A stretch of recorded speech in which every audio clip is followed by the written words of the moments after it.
Hello. Welcome to The Healing Artist. I'm your host, Frida, and friends, let's have coffee together. It is 5 a.m., and I am ready to tell stories. Friends, the other day I was on a walk in the woods, and I had an encounter with a tree that made me go, I'm going to share that, and we're going to turn it into some wisdom teaching because it is a great story. First, to preface the story, we have two things to lay the groundwork for. One, we are still in Chinese astrology, the year of the snake. There is a collective shedding and personal shedding that is going on, and we are invited to do so until mid-February. That is when we enter the year of the fire horse. That is when things are really going to kick off and people are going to hit the ground running, and it's going to be fast, fiery, hot. 2026 has some woo boy. We are looking for some fast, hot, fiery fun. That's when I say fun, I'm using like fun. Quick revelations, fast movement, hit the ground running. Everything that you have been shedding in 2025, there is going to be an invitation for this new beginning, an invitation for you to start something from the ground up and to begin to create the world in which you prefer. It's extremely exciting. But there are like 8 billion people on the planet or something, and it's not going to be easy.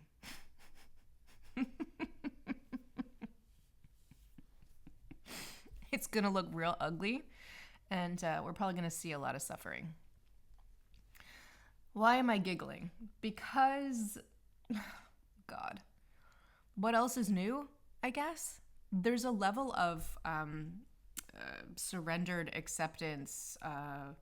How can we coexist with the downfall of the patriarchy, which is watching systems fall, and be available to bring through the blueprint for the new world? There's a level of staying I hate these words because I know this isn't going to translate. If you're in it, man. You're in a high vibration. You are feeling it. This stuff is not touching me viscerally in a way where I'm over here and it's like I'm over here transmuting this energy. It's not that I don't see it. I can see the suffering. But I cannot allow that to impregnate me, pull me into a hole, and have me just crippled and in a space of being unable to do anything. I take that suffering, I look it right in the face, I will sit in the middle of it, and then we alchemize it into love. How can we show up for our community? And spirit guides the way. I don't need to think about this stuff. It just flows through me. I am available for the tap on the shoulder. Pay for those groceries. I am available for the tap on the shoulder. Reach out to that friend. I'm available, right? So just how can we each show up that way? But none of us can show up that way at all until we've managed our own inner states to get right with not being able to, we don't have to identify with the suffering. We don't have to feel it. You know how boundaried I am? Oh, honey, I have spiritual protection. I have spiritual boundaries. I can see things without having it affect me. When we're just walking through, bumping through the world, all empathic and open up, I remember what that was like. I took things personally all the time, and it was really incredibly challenging. Getting to the point where that stuff is cleared so that it's just me, and I am so rooted in my center that when the littlest thing starts flipping, like it comes into my awareness, I'm like, what is that? Out. What is that? Got to go to the woods. So for me, going to the woods and going to the water, going to the bathtub, these are ways in which I can clear other things that are coming into my field. But the getting to the point where that clarity and just Frida and her higher self was here,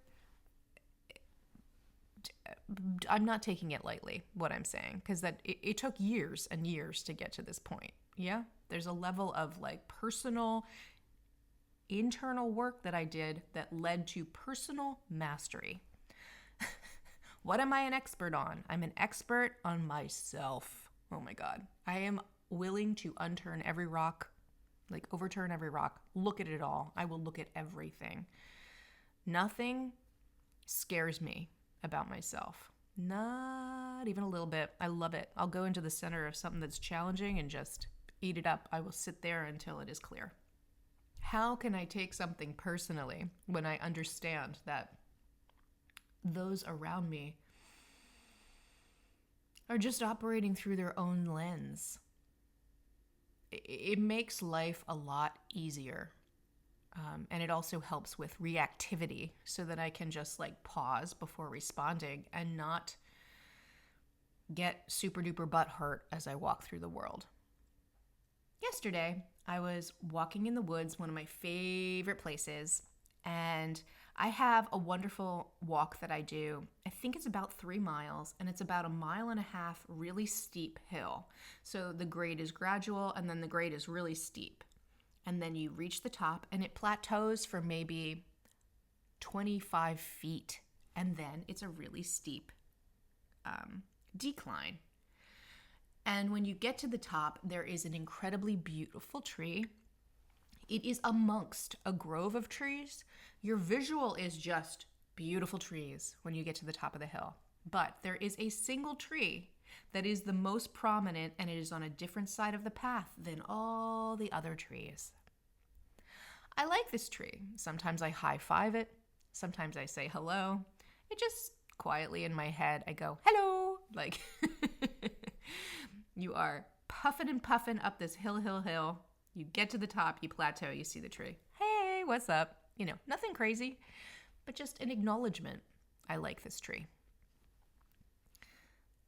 Oh, and I guess I should tell you guys that I talk to trees. If you don't know that about me, it's one of my first spiritual gifts that came online. It was like 2020. I was on a camping adventure, a solo camping trip, and a tree is the first other piece of consciousness that ever communicated with me. The tree told me how life worked and how, like, what it was like being a soul having a human experience. The tree like laid it out and explained it to me. It hilariously also told me to watch Avatar. So make of that what you will. Because I don't know how the tree in the middle of nowhere told me to watch Avatar, but it knows about it. And it was like, yes, watch Avatar. Because there's that part of it where there's like sort of that tree of knowledge, and they plug their tails or their hair into it or something, and then they have this sort of like collective knowledge from the all that is, of all that have come before.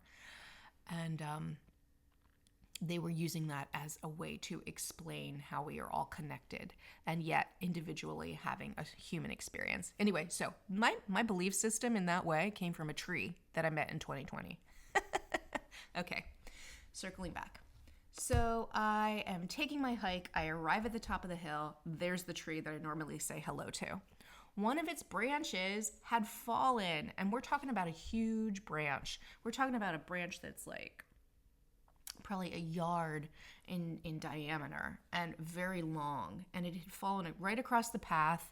And in its falling across the path, it almost like shattered. It had broken apart even again. Like it shattered off the tree, and then it had broken half again. So the wood was diseased.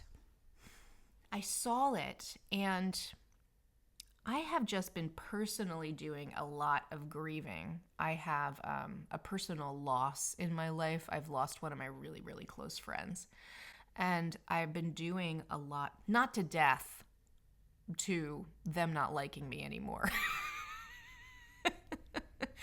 So I have been just I will be overwhelmed with grief throughout the day. And this has been going on now for weeks.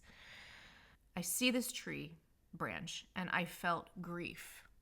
And immediately, I'm grieving because it reminds me of the loss of this friendship. And I'm grieving because it's just seeing the big tree with this limb disconnected. It struck me as a loss. I felt it in my body. I felt it as a loss. And again, it's mirroring this loss of a friendship. So I went over and I touched the branch. First I asked, may I touch you? And the branch said yes. So I touched the branch and I could immediately feel that it was incredibly lightweight and diseased. Whatever had happened to it, it was riddled. It was riddled with holes and disease. And I don't know if it had been infested by insects or if it had something wrong. Something happened to the limb, but the entire thing was hollowish, very, very, very lightweight, almost friable, like you could touch it and it could disintegrate. So the limb was dead, diseased, finished. It sheared off in like a really clean way from the tree, I noticed also. So I touched the limb and I was just like, oh, I'm sorry, friend. I'm sorry. I'm sorry that this happened to you. Well, to my surprise, the limb was ecstatic. The limb had been up there with a different view, and now it's on the ground and it has a new view. Now it gets to see the hikers as they come up the hill from a different perspective. It was happy. It was also happy to start its new life, whatever happens to it. It is ready to disintegrate. It is an aspect of the tree that fell off because it was protecting the main part of the tree. I don't know if sacrifice is the right word. That doesn't feel right. But it shed. It voluntarily shed itself in order to just disconnect from the greater whole so that the whole could go on, be healthy, thrive. But it wasn't upset. It was just sort of like, I'm done. It was finished. It was this inevitability. It was finished. And it enjoyed its new perspective. It likes sitting on the ground. My goodness, it was up in the air and now it is supported. What's that feel like? So I just thought that was so interesting. And then I went over and I put both of my hands on the main portion of the tree. And this main portion of the tree told me multiple things. It felt the loss of the limb. It wasn't that it didn't, like there was a loss here and there was a sadness that this limb was gone. And simultaneously, there was excitement because a lot of the energy output of the tree had been going to this really diseased limb. So seeing the limb be removed, seeing it fall off, it has shed.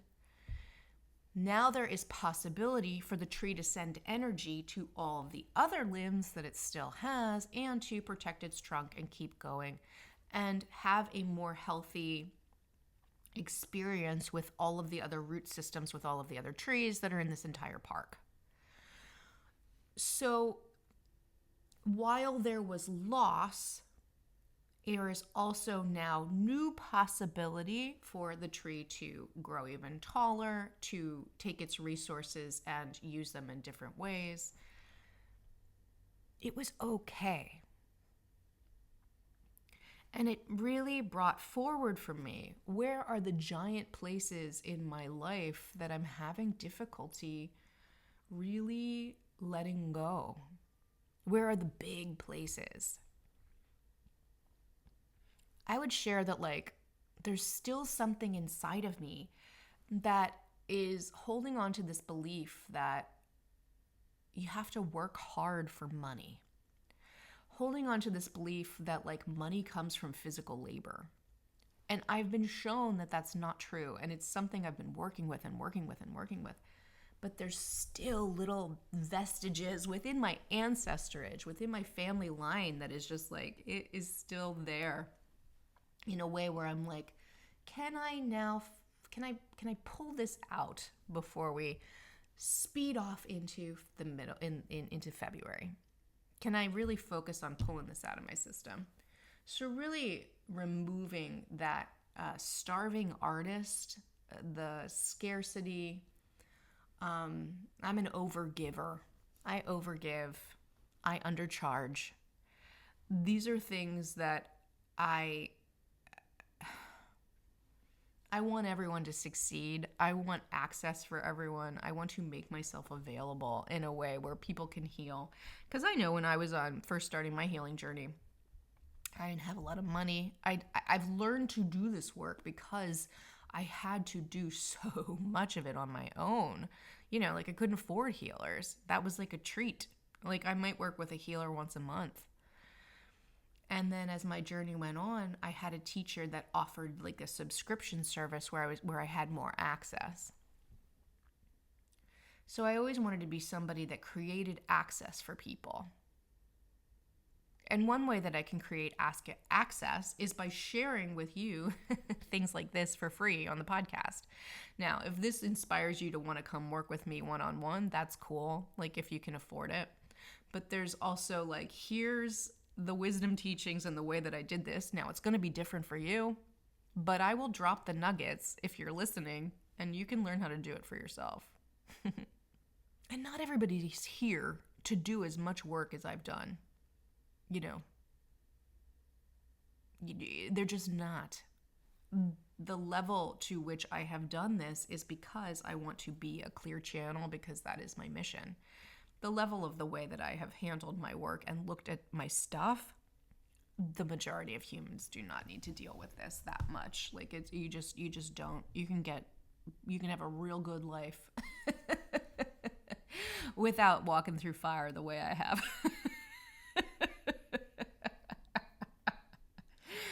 But because I have, I'm able to do what I do. All right. Another fun thing about the big tree.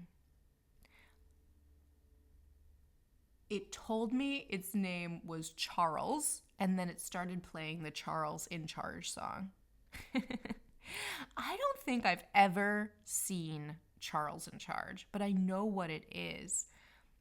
And I kind of know the song because I guess it's so incredibly up in our zeitgeist. It's just part of our existence. The show is before my time, shortly before my time, I feel like. And also I wasn't watching a lot of TV like that when I was a kid. What was Charles in charge of, and who was he? Was he like a nanny or something? Was he a babysitter? Like a dude babysitter? So the tree, Charles, is in charge of transmuting energy for the hikers as they come up the hill. Now, this is a self-declared, they have decided this is what they do. So as the hikers come up the hill, they get to this part, and the tree was almost showing like that when you pass by it, it's like this veil, like a veil. And the tree is like a welcomer, or I don't know, maybe a Walmart greeter. And it's like they're standing at this precipice. They are the guard between the struggle and the relief. It's kind of cool, right?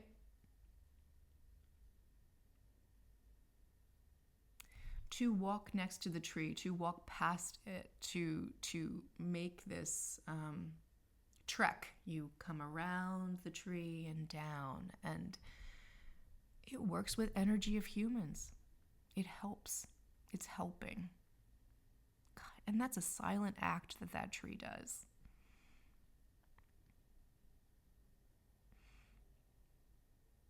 It's just a way it is of service in the world. How beautiful is that?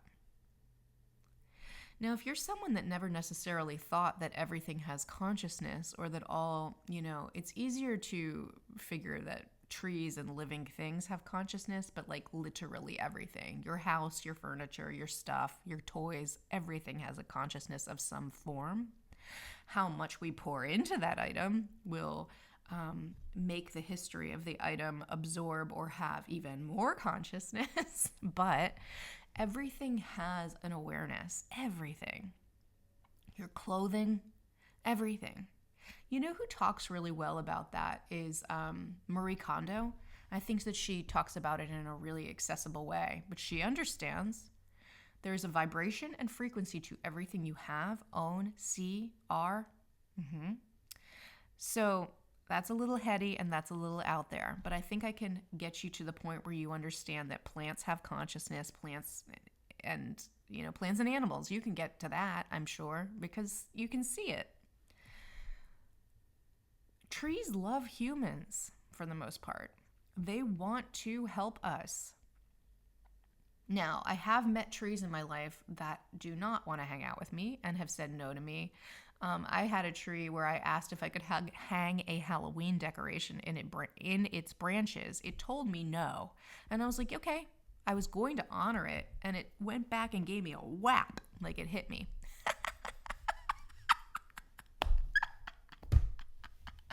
Oh my God, I was laughing so hard. It did not like hurt me.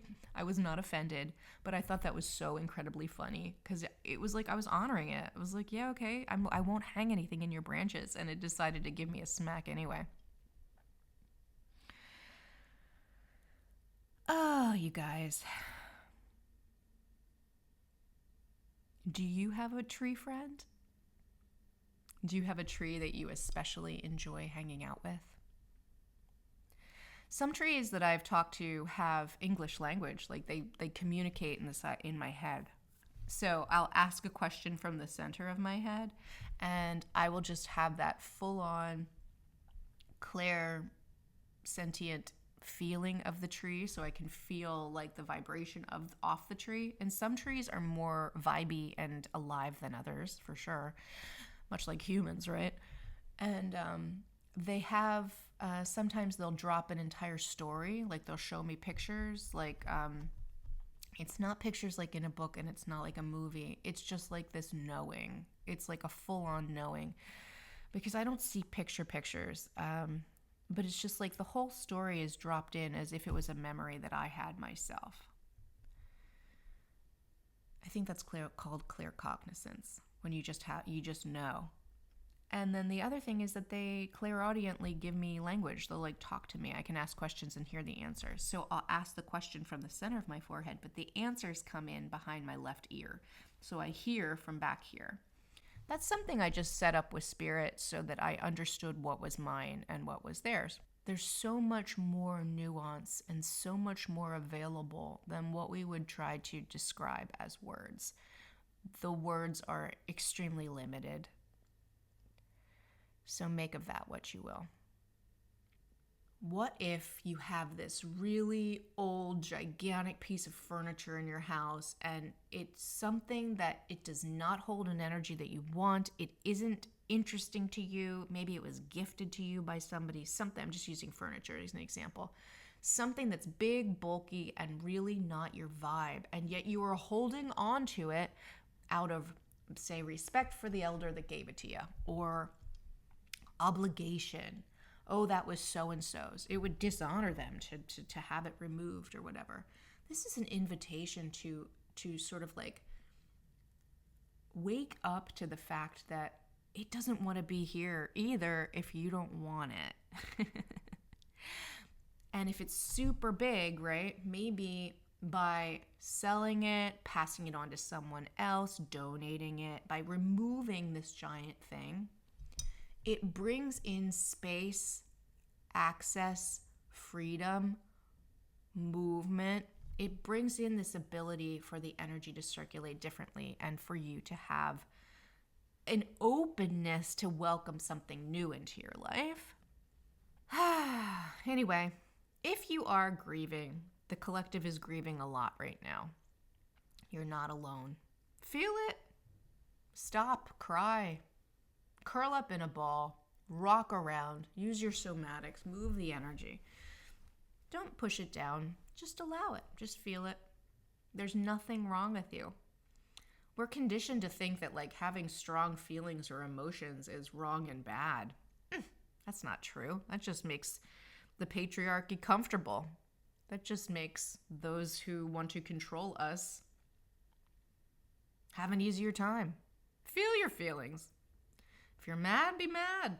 If you're sad, be sad. If you want to roll around on the floor and cry, roll around. Nothing wrong with that. Don't take it out on others. This is your work. You're not blaming or making someone else do your work for you or transmute your energy for you. But hold yourself accountable and roll around. Do your thing. Write in your journal. This is the time for that. And there's a lot of access for this kind of energy, and there's a lot of access to move a lot of past grief through your body right now. So take it. Take the access and run. Enjoy it. Stuff doesn't have to be hard. Everybody on the internet is such an Eeyore. There's always like this, like, especially with like light workers and healers, it's like, oh, we're doing this, we're doing that. And it's just like, We signed up for this, man. Be delighted. It's finally here. We've been training for this stuff for lifetimes, and now it's happening. Hello, let's anchor the light and do the work. We don't have to be an Eeyore about it to make it funny on the internet. There was something like, I've never been like this, but like there's this like, oh, don't show your feelings, like just be like super chill, and like you're like too cool for school. And it's like, I don't know, be happy, be excited, be a nerd about it, be a dork about it, jump up and down, be the cheerleader, be the thing. Like, feel your feelings, man. There's nothing wrong with putting yourself out there and being excited. Emotions are exciting. Feeling your feelings is exciting. Feeling your feelings and allowing them to move through your body and not become stuck energy blocks is exciting. Celebrate, share, enjoy, enjoy, enjoy. Let's have fun. This does not have to be miserably hard. There can be joy in destruction. It's fun. What's coming? The sky's the limit. Let us pull together in community, each one of us with a different blueprint, and build a world in which we would prefer. Yeah. We can see the suffering. We can help transmute the energy. We can anchor light for the land. And it doesn't mean that we don't get to have a positive life experience and enjoy ourselves.